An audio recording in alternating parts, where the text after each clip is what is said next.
오늘 요한복음 2장의 말씀을 가지고 성도의 삶은 기쁨의 축제다라는 제목으로 하나님 말씀 증거하겠습니다.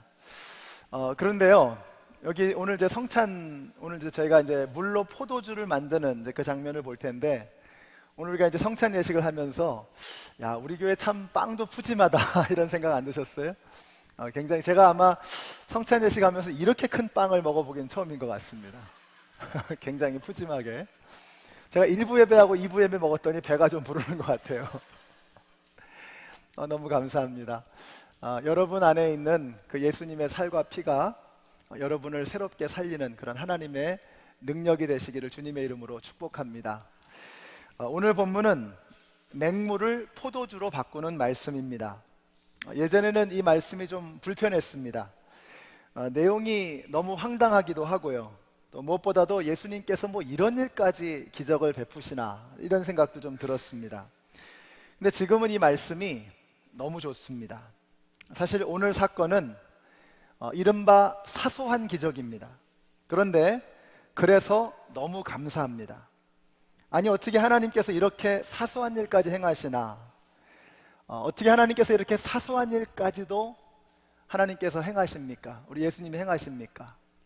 사랑하셔서 그렇습니다. 관심을 갖고 계시기 때문에 그렇습니다. 사랑하면 섬세해집니다. 사랑하면 사소한 일까지도 눈에 들어오게 되어 있습니다. 아내가 머리를 하고 왔는데 남편이 전혀 못 알아봅니다. 그러면 아내가 뿔이 나죠. 화가 납니다. 그 뭐 사실 별거 아니거든요. 근데 아내가 화가 나는 이유가 무엇입니까?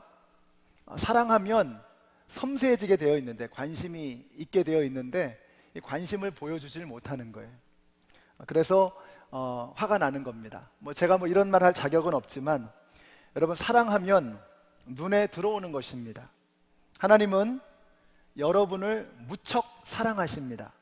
그래서 여러분의 아주 작은 것까지도 신경 쓰는 분이신 것을 믿으시기 바랍니다.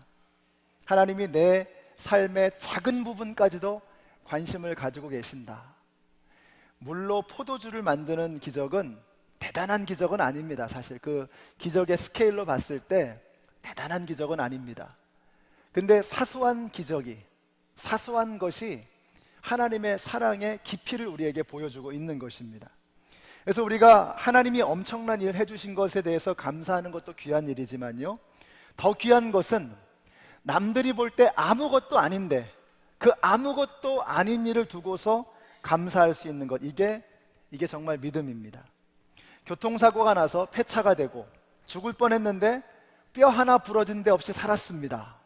물론 감사한 일이죠. 근데 정말 감사한 게 무엇입니까? 우리가 이렇게 하루하루 일상생활의 삶을 멀쩡하게 살아가는 거, 이게 얼마나 큰 감사의 제목인지 몰라요. 저는 여러분들이 이런 감사의 감각이 생겨나게 되시기를 바랍니다. 여러분이 큰 일이 생겨난 다음에 구사일생으로 살아나는 거, 물론 감사한 일이죠. 그러나 그거보다 더 큰 감사의 제목은 우리가 매일매일의 삶을 살아가는 것입니다. 평범하고 아무것도 아닌 것 같은 그러한 삶이 하루하루 계속되어지는 것, 이것이 바로 하나님의 사랑의 표현입니다. 저는 여러분들이 그런 하나님의 섬세한 사랑의 표현을 감각하시고 느끼실 수 있는 그런 은혜가 있게 되시기를 주님의 이름으로 축원합니다. 자, 오늘 사건은요, 결혼식장에서 일어난 일인데요, 이 유대인들의 결혼식은 우리하고는 좀 다릅니다. 우리는 미국 같으면 1시간, 한국 같으면 20분, 30분 요 정도로 결혼식을 끝내고, 그 다음에 피로 현장으로 내려가서 밥 먹고 신랑 신부 인사하고 신혼여행 가면 결혼식이 대충 끝나죠. 근데 유대인들은 그렇지 않았습니다. 그 결혼식이 적어도 일주일은 지속이 되는 거예요. 그리고 그 결혼식에 온 손님들을 거하게 대접하는 것이 너무나 중요한 일이었습니다. 그래서 포도주가 중요한 이유가 바로 거기에 있습니다. 그래서 유대인들의 문헌에 보면 이 결혼식장에서 포도주가 모자라면 그것이 파혼의 사유가 될 수 있을 정도로 포도주를 넉넉하게 가지고 있는 것이 참 중요했습니다. 그런데 포도주가 모자랐던 것입니다. 자, 그런데 이 포도주가 모자란 것을 누가 보았느냐? 우리 예수님의 어머니가 되시는 마리아가 포도주가 모자라는 것을 알게 된 것입니다. 우리는 이 마리아에 관해서 좀 미묘한 입장을 가지고 있습니다. 마리아를 우상시하는 분들이 있어서 아마도 그런 태도가 생겨난 것 같습니다. 그러나 그게 뭐 마리아 잘못은 아니잖아요. 뭐 마리아가 뭐 어떻게 해가지고 그렇게 된 건 아니잖아요. 사실 마리아는 훌륭한 믿음의 사람이었습니다. 어느 날 천사가 나타나서 처녀의 몸에서 아기가 잉태될 것이다, 이렇게 청천벽력 같은 소식을 전합니다. 사람들에게 알려지면 돌을 맞아서 죽을 수도 있는 그런 일이었습니다. 그런데 마리아가 이렇게 대답합니다. 저는 주님의 계집종이오니 말씀대로 이루어질 것입니다. 대단한 거 아닙니까? 아마 이때 마리아의 나이가 20대가 채 되지 못했을 것입니다. 10대의 나이였을 것입니다. 그런데 이런 고백을 드리는 거예요. 주님의 계집종이오니 주님의 말씀대로 이루어질 것입니다. 마리아는 굉장한 믿음의 사람이었습니다. 오늘 본문에서도 예수님의 어머니 마리아가 참 훌륭한 사람이라고 하는 것을 보여줍니다. 이 시끌벅적한 잔치집에서도 포도주가 떨어진 것이 마리아의 눈에 보였던 겁니다. 우리 중에는 유난히 다른 사람들의 어려움이 눈에 잘 들어오는 사람들이 있습니다. 관심이 있기 때문에 그렇습니다. 뭐 가십을 하려고 그렇게 다른 사람의 아픔을 이렇게 눈을 붉히고 다니는 그런 것이 아니라고 한다 그러면, 그런 거 말고 정말 진실되게 다른 사람들의 아픔을 나의 아픔으로 알고 다른 사람들이 힘든 것이 눈에 들어오는 사람들이 있습니다. 왜 그렇습니까? 관심이 있어서 그래요. 사랑이 있기 때문에 그런 것입니다. 우리가 전도 훈련도 중요하고 프로그램도 중요합니다. 그러나 그보다 더 중요한 게 뭐냐면요, 사랑의 마음입니다. 긍휼의 마음, 관심입니다. 왜 전도가 되지 않느냐? 주변에 예수 안 믿는 사람이 없어요. 다 예수 믿습니다. 정말 그렇습니까? 그렇지 않습니다. 전도가 되지 않는 이유는 예수 믿는 사람, 예수 안 믿는 사람이 없어서가 아니라, 프로그램이 없어서가 아니라, 내가 훈련받지 못해서가 아니라, 사실은 사랑이 부족하기 때문에 그렇습니다. 관심이 없는 거예요. 나밖에는 모르기 때문에. 우리는 주변 사람들이 예수님 알지 못하고 죽어가는 그 처절한 상황에 대해서 관심이 없기 때문에 전도하지 못하는 것입니다. 혹 저와 여러분들이 요즘에 전도하는 일을 소홀히 하고 있다, 나를 통해서, 우리 목장을 통해서 영혼 구원이 이루어지지 못하고 있다, 우리 교회를 통해서 영혼 구원의 역사가 나타나고 있지 못하다 라고 한다면 이유는 다른 거 없습니다. 우리에게 사랑이 부족한 것입니다. 긍휼의 마음이 없는 것입니다.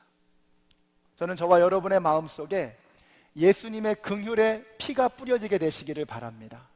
예수님께서 우리를 위해서 온몸을 다 찢으시고 우리를 위해서 그 피를 다 흘리셨습니다.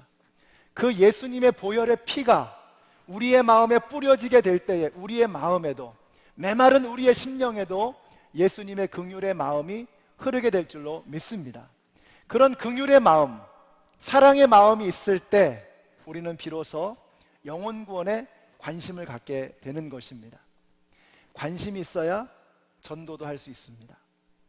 마리아가 그 시끌벅적한 잔치집에서 포도주가 모자란 것을 봤어요. 자기도 손님으로 왔기 때문에 얼마든지 포도주 내놓으라고 떵떵거릴 수 있었는데 그 포도주가 모자란 것을 보았다는 것입니다. 관심이 있기 때문에 그렇습니다.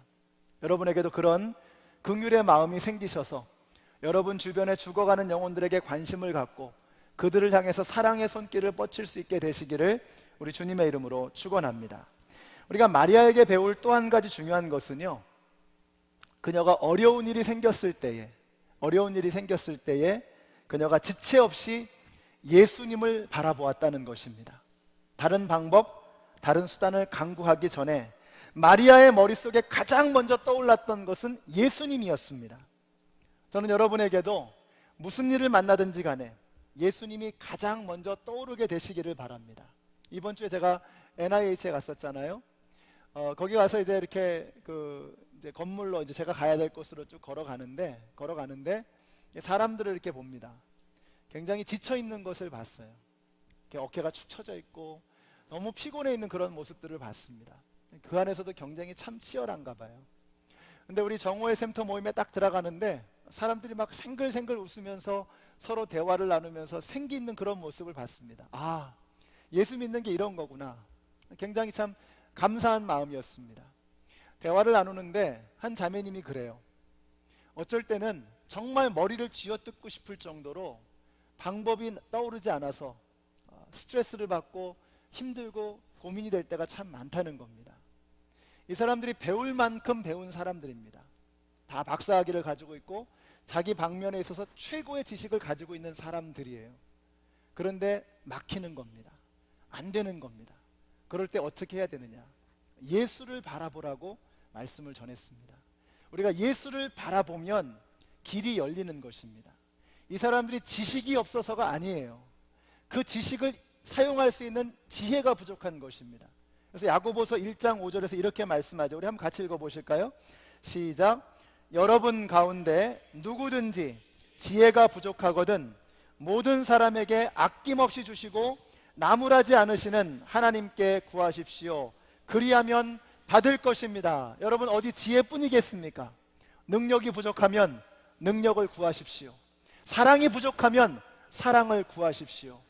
여러분의 성품이 모자란다면 그 깊은 인격과 성품을 가질 수 있도록 하나님 앞에 구하십시오. 그러면 하나님께서 꾸짖지 아니하시고 우리에게 후히 부어주실 것을 믿으시기 바랍니다. 하나님은 지혜의 하나님이십니다. 능력의 하나님이십니다. 사랑의 하나님이십니다. 그 풍성하신 하나님의 지혜와 능력과 사랑을 구하게 될 때 부족한 우리의 삶 속의 그 모든 것들을 넉넉하게 부어주실 것을 믿으시기 바랍니다. 그래서 구하는 것입니다. 마리아는 어려운 일이 생겼을 때 가장 먼저 떠오른 분이 누구였느냐? 예수 그리스도였다는 것입니다. 우리도 그래야 됩니다. 힘들고 어려운 일이 있으면 우리 예수를 바라보십시다. 마리아가 다른 방법을 쓰지 않고 예수님을 바라봤던 거예요. 여기 계신 모든 분들이 문제 없는 분들 없습니다. 다 어려움을 가지고 있고 아픔을 겪고 있고 또 고난을 당하고 있습니다. 핍박을 당하고 있습니다. 어려운 일이 있습니다. 우리 예수를 바라보십시다. 지금까지 여러분들이 할 수 있는 방법 다 써봤잖아요. 안 되잖아요. 그럼 예수를 바라봐야죠. 우리가 문제가 생겼을 때 문제만 백날 쳐다봐야 소용없습니다. 우리는 문제가 생기면 문제를 묵상하잖아요. 그거 가지고 해결 방법이 없어요. 우리에게 문제가 생기면 그 문제를 출제하신 예수를 바라보아야 합니다. 그 문제의 해답을 가지고 계신 예수님을 바라봐야 하는 것입니다. 우리 연합장로교회가 문제 만나는 거 두려워하지 마시고요. 문제를 만나게 되었을 때 그 문제 너머에 계시는 예수님을 바라볼 수 있는 믿음의 성도님들이 되시기를 우리 주님의 이름으로 축원합니다. 자, 거기 마침 돌 항아리 6개가 있었습니다. 정결의식을 행하는 데 사용하는 그런 물을 담아두는 물통이었습니다. 예수님은 거기에다가 물을 담으라고 명령을 하십니다. 하인들이 순종합니다. 자, 마리아의 믿음도 아름답지만요, 예수님의 명령에 순종하는 이 종들의 믿음도 참 멋있습니다. 이 물통이 한 통당 한 20-30갤런 정도가 들어가는 물통입니다. 그러니까 6개라 그러면 적어도 한 150갤런 정도는 될 겁니다. 굉장히 큰 양입니다. 우리 5갤런짜리 큰 통 있죠? 그게 한 30개는 되는 거예요. 상당한 양이거든요. 근데 이 종들이 예수님의 말씀에 순종을 합니다. 근데 어느 정도로 순종하느냐? 7절 보세요. 항아리마다 물을 채웠다라고 했는데요, 옛날 번역에 보시면 아구까지 채웠다고 했습니다. 이게 정확한 번역입니다. 여러분 뭐가 느껴지세요? 종들이 아구까지 채웠습니다. 그럼 그 아구까지 채웠다는 말씀 속에서 여러분 뭐가 느껴지세요? 종들이 건성으로 대충 하는 게 아닌 겁니다. 자신의 온 마음과 온 힘을 다해서 그 말씀에 순종하고 있는 것을 우리가 여기서 느낄 수 있습니다. 주님의 일을 하는 사람들이 두 가지 종류가 있는 것 같아요. 적당히 바닥만 가릴 정도로 하는 사람이 있습니다. 어떤 사람은요, 아구까지 채우는 사람이 있어요. 저는 여러분들이요, 주님을 섬길 때 아구까지 채우시는 분들이 되시기를 주님의 이름으로 축원합니다. 성가대, 찬양팀, 여러분들이 찬양하실 때 바닥만 가릴 정도로 하는 게 아니에요.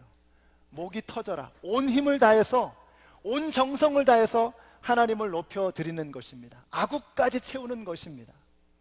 주방에서 봉사하실 때, 밖에서 안내하시고, 주차장에서 섬기시고, 아이들 가르치실 때, 또 청소하실 때, 여러분이 바닥만 가릴 정도로 적당히 대충 건성으로 하는 게 아니라 아구까지 채우는 심정으로 여러분의 최선을 다해서, 충성을 다해서 주님을 섬길 수 있는 저와 여러분이 되시기를 주님의 이름으로 축원합니다.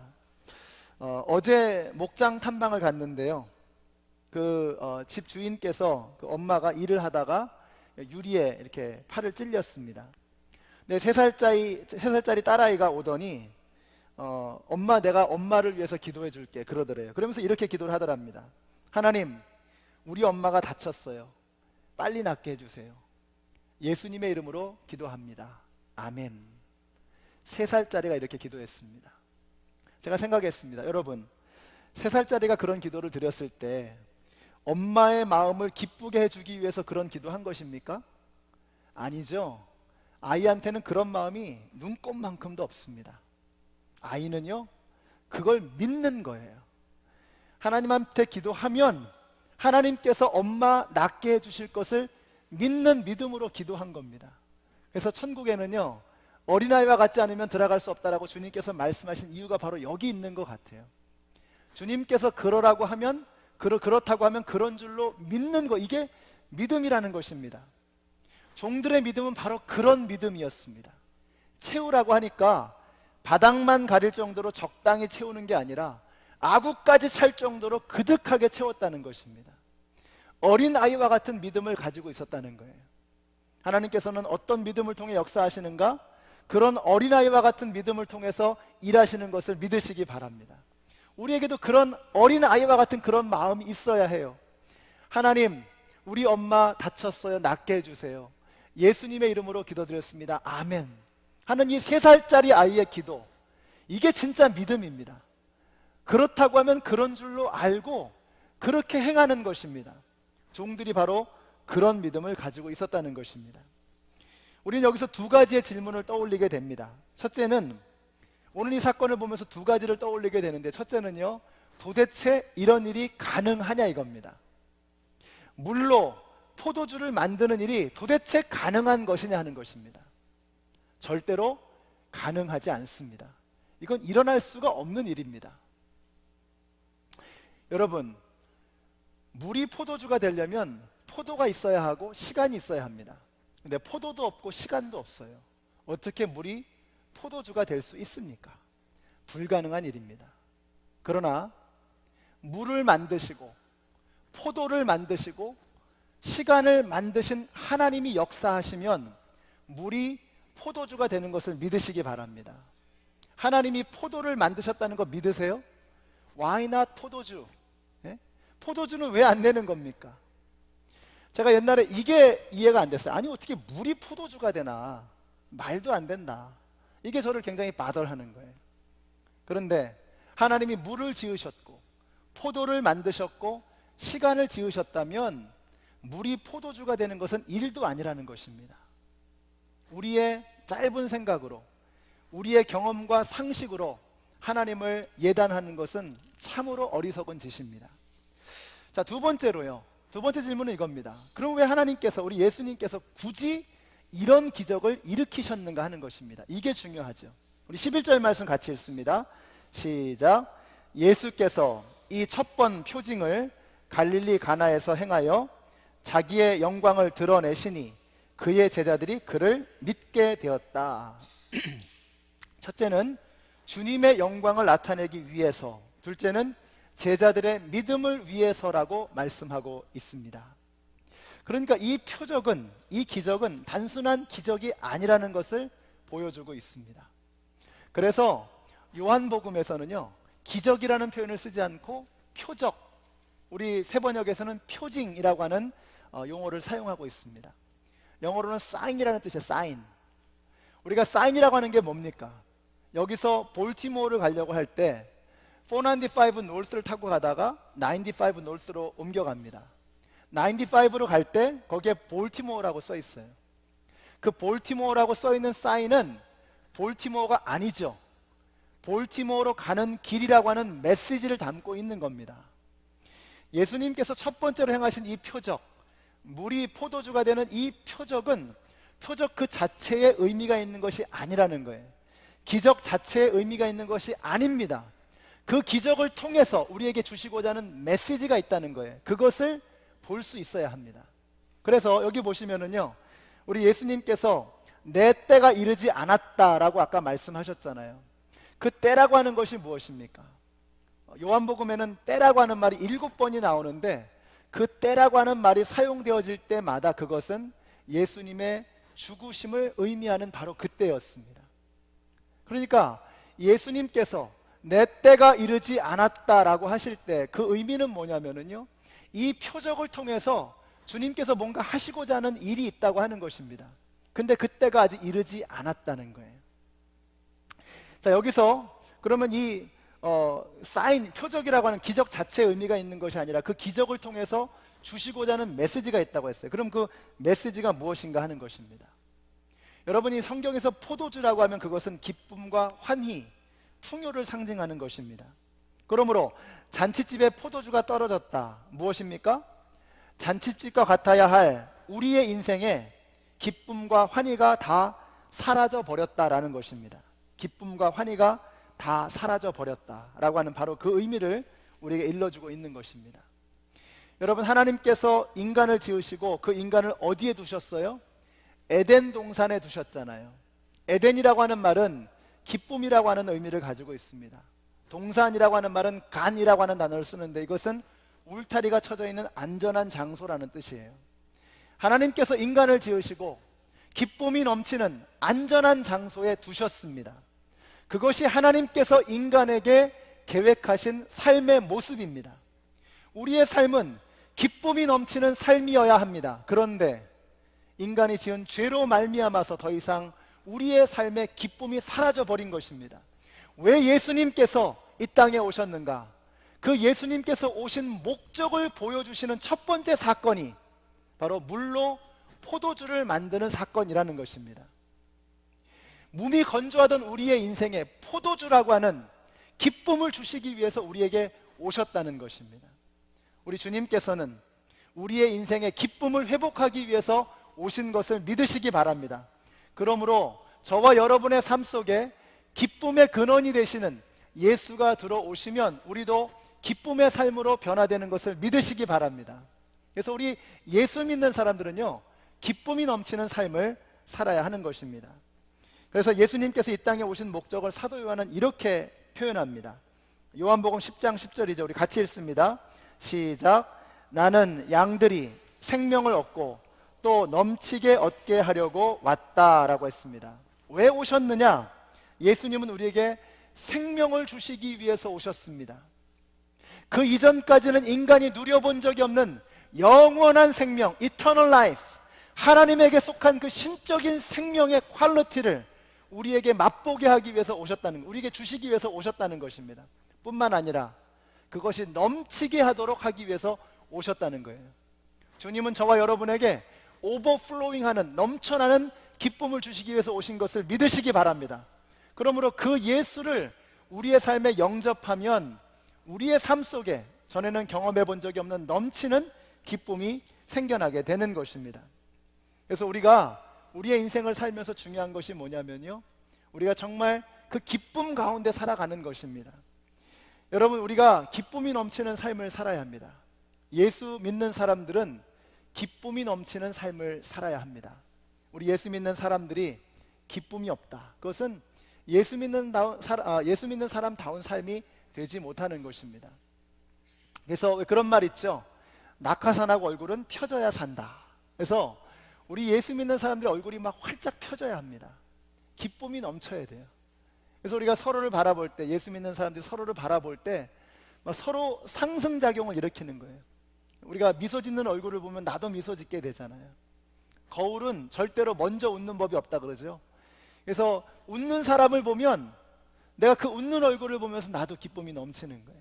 그래서 옆에 분들에게 한번 이렇게 말씀해 주세요. 당신의 얼굴을 보니 기분이 좋아집니다. 이렇게 말씀해 주세요. 당신의 얼굴을 보니 기분이 좋아집니다. 자, 우리 예수님께서 포도주가 없어서 우리 예수님에게 마리아가 간청을 합니다. 그런데 예수님께서 이런 지하에 거절하십니다. 뭐라고 말씀하시는가? 우리 4절에 보니까요, 예수께서 어머니에게 말씀하셨다. 여자여, 그것이 나와 당신에게 무슨 상관이 있습니까? 아직도 내 때가 오지 않았습니다. 이게 무슨 말이냐? 예수님께서 거절하신 것입니다. 아까 말씀드린 것처럼 요한복음에 때라고 하는 말이 7번이 나오는데 전부 다 예수님의 죽으심의 그때를 의미하는 것입니다. 여기에는 굉장히 영적인 중요한 의미가 담겨져 있는 것입니다. 자, 그런데 마리아가요, 포기하지 않습니다. 그래서 하인들에게 명하는 것입니다. 예수님께서 무슨 말을 하시든지 간에 너희는 그냥 가서 시키는 대로 해라. 우리가 마리아에게 배울 수 있는 중요한 믿음의 모습이 바로 이것입니다. 마리아는요, 포기하지 않는 믿음을 가지고 있는 사람이었습니다. 우리가 성경에 보면 아주 끈질긴 여인이 하나 나옵니다. 예수님께서 두로와 시돈 지방을 다니실 때 일인데요, 어떤 가나안의 여인이 찾아와서 예수님에게 자기 딸을 고쳐달라고 간청을 합니다. 예수님이 들은 척도 안 하세요. 자, 그래도 포기하지 않고 시끄럽게 구니까 제자들이 와서 예수님, 웬만하면 고쳐주시지요. 자, 그러자 예수님께서 나는 이스라엘을 위해서 온 것이지 다른 것을 위해서 온 것이 아니다 라고 거절을 하십니다. 그래도 포기할 줄 모르는 이 여인에게 예수님께서 더 심한 말을 하세요. 자녀의 떡을 취해서 개들에게 던지는 것이 가당키냐 하냐. 이게 얼마나 치욕적인 말입니까? 그런데 여인이 꺾이질 않습니다. 이렇게 대답합니다. 주여, 올소이다마는 개들도 제 주인의 상에서 떨어지는 부스러기를 먹습니다. 이때 예수님께서 두 손 반짝 드신 겁니다. 내가 졌다, 내가 졌어. 내가 졌으니까 예수님이 기분이 팍 상하신 겁니까? 아니죠. 한번 상상해 보세요. 예수님께서 입가에 미소를 지으시면서 너무너무 흡족해 하셨을 거예요. 야, 내가 지금 이 순간을 기다린 거야. 예수님은 이 여인의 꺾이지 않는 이 믿음을 보기를 원하셨던 것입니다. 저는 여러분들도 여러분의 믿음이 꺾이지 않게 되시기를 바랍니다. 여러분 기도하고 계시는데 주님께서 아직까지 응답을 주시지 않았어요. 여러분이 부르짖는데 예수님이 들은 척도 안 하시는 것 같습니다. 그러나 우리 꺾이지 마십시다. 예수님이 기다리시는 거예요. 예수님께서 우리의 믿음의 끝이 어딘지를 보기를 원하시는 겁니다. 여러분, 우리의 믿음이 꺾이지 않을 때 주님께서 그 기도에 응답하실 것을 믿으시기 바랍니다. 우리가 마리아에게서 배울 수 있는 이 중요한 믿음이 바로 이것입니다. 꺾이지 않는 믿음. 예수님께서 답 주실 때까지, 분명한 답을 주실 때까지 포기하지 않는 이 믿음을 우리 주님께서 우리에게 주시기를 원하시는 것입니다. 여러분, 오늘 이 사건에서 가장 큰 은혜를 입은 사람은 누구일까요? 여러분 어떻게 생각하세요? 누가 가장 큰 은혜를 입었습니까? 주인인가요? 주인? 물론 경제적으로는 주인이 가장 큰 이득을 받겠죠. 신랑 신부가 가장 큰 이득을 받겠죠. 그러나 가장 큰 은혜를 입은 사람은 하인들이었을 겁니다. 그들은 예수님께서 어떤 역사를 이루셨는지를 가장 가까이에서 본 사람들이었습니다. 그래서 섬김은 특권입니다. 우리가 주님의 일을 섬길 때 우리는 주님을 가장 가까이서 경험할 수 있습니다. 여러분의 믿음이 왜 점점 식어가고 있습니까? 여러분의 믿음이 왜 점점 후퇴하고 있습니까? 혹 우리가 주님을 진심으로 충성되이 섬기지 못하기 때문은 아닌가 돌아보아야 합니다. 우리가 주님을 진심으로 충심으로 섬기게 될 때 주님의 역사를 목격하게 될 것입니다. 그 주님의 역사를 목격하면서 우리의 믿음이 살아나게 되는 것입니다. 그런데 우리가 주님을 섬기지 않고 주님을 멀리하게 될 때 우리의 믿음도 점점 더 식어질 수밖에 없는 것입니다. 어떤 사람이 믿음이 성장하느냐, 가만히 보면 섬기는 사람이 믿음이 성장하더라고요. 믿음 성장이 멈췄다면 다른 이유 없습니다. 주님 만나는 것을 거부하고 있는 것이고 주님 섬길 기회를 거절하고 있는 것입니다. 저는 여러분들이 여러분에게 주어지는 그 섬김의 특권을 받아들이시고 인정하시고 감사함으로 받게 되시기를 주님의 이름으로 축원합니다. 여러분이 저는 예수님을 사랑합니다 라고 말하면서 예수님은 사랑하지만 예수님의 몸된 교회를 섬기는 것은 좀 부담스럽습니다 라고 한다면, 예수님은 사랑하지만 예수님이 사랑하시는 이 영혼을 섬기는 것은 좀 귀찮습니다 라고 말한다면 얼마나 위선적인 것입니까? 그 사랑은 필시 의심스러운 사랑일 수밖에 없습니다. 우리가 예수님을 사랑한다면 예수님의 몸된 교회를 사랑해야 되는 것입니다. 주님께서 여러분에게 주신 영혼들을 사랑해야 되는 것입니다. 주님 사랑한다고 하면서 주님의 몸된 교회는 관심이 없어요. 예수님 사랑한다고 하면서 예수님께서 핏값 주고 사신 그 영혼에 대해서는 관심이 없어요. 그렇다면 우리의 사랑은 위선적인 거짓 고백일 가능성이 많습니다. 여러분, 예수님을 사랑하십니까? 그렇다면 주님의 몸된 교회를 섬기십시오. 예수님을 사랑하십니까? 그러면 예수님께서 위에서 죽으신 그 영혼들을 섬기십시오. 주님을 사랑한다는 말은 주님을 섬기는 것이고 주님이 소중히 여기는 것을 나도 귀하게 여기는 것입니다. 오늘 여기 나오신 모든 분들이 주님을 사랑한다는 그 고백과 함께 주님의 몸된 교회를 섬기시고 한 영혼, 나에게 맡겨져 있는 그 한 영혼을 섬길 수 있는, 사랑으로 섬길 수 있는 저와 여러분이 되시기를 우리 주님의 이름으로 축원합니다. 오늘 말씀을 마치겠습니다. 물이 변해서 포도주가 되었습니다. 윌리엄 템플이라고 하는 분이 이런 멋있는 말씀을 하셨어요. 새침하던 물이 자신의 창조주를 보고서 얼굴이 빨개졌다, 이렇게 표현했습니다. 참 멋있죠. 물을 창조하신 분이 하나님 아니십니까? 그 새침한 물이 창조주 하나님을 보면서 얼굴이 빨개진 거예요. 물이 포도주가 된 겁니다. 여러분, 우리가 예수님을 만나면 덤덤하던 우리의 삶에 홍조를 띠게 되는 것입니다. 기쁨의 징조가 나타나게 되는 것입니다. 우리 예수 믿는 사람들의 삶의 자리는 축제가 되어야 합니다. 기쁨이 넘치는 삶의 자리가 되어야 합니다. 사도 바울이 감옥에 갇혀서도 기뻐하라고 외칠 수 있었습니다. 이유는 하나밖에 없어요. 사도 바울 안에 감옥의 쇠창살이 가둘 수 없는 희열과 기쁨이 솟구치고 있었던 것입니다. 초대교회 성도들은 예수님을 증거하기 위해서 사자의 밥이 되고 온몸이 찢기는 고통을 기쁨으로 감내했습니다. 이유는 하나밖에 없습니다. 죽음도 막을 수 없는 기쁨이 그들 가운데 충만했던 것입니다.